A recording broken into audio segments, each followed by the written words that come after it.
I wonder what you've been reading over the last year. I like a good read myself. History, football, the history of football.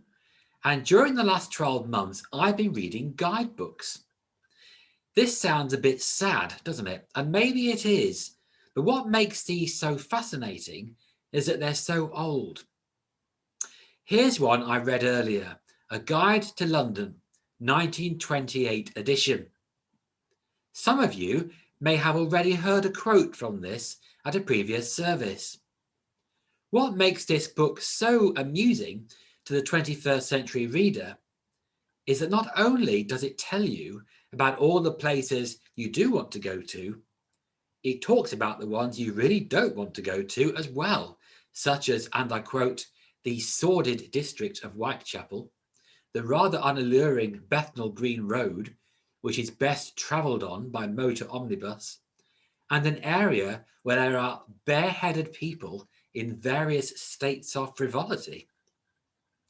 So, whenever you're next in a second-hand bookshop, have a look for one of these because I'm collecting them and I will happily reimburse you.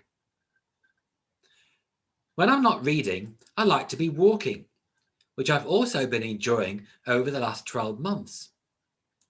I've also been reading when I'm walking, but I wouldn't really recommend that.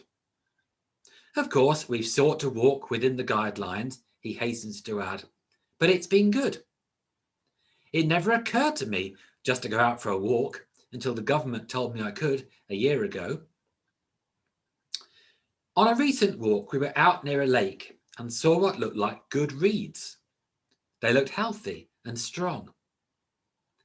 As we continue our series through the prophet Isaiah, can I just say, before we go any further, that this book of the Bible, Isaiah, is a really good read.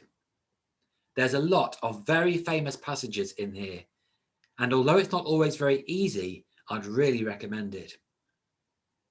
Today, we're looking at just four verses from Isaiah chapter 42, which is a good read. But within this short passage, there's a bruised reed, the type by the water. What it says is, a bruised reed he will not break. A bruised reed he will not break. And we'll be thinking a bit more about this later on in the service. But for now, I just want to encourage you that we have a God who came through Jesus for the bruised and the broken.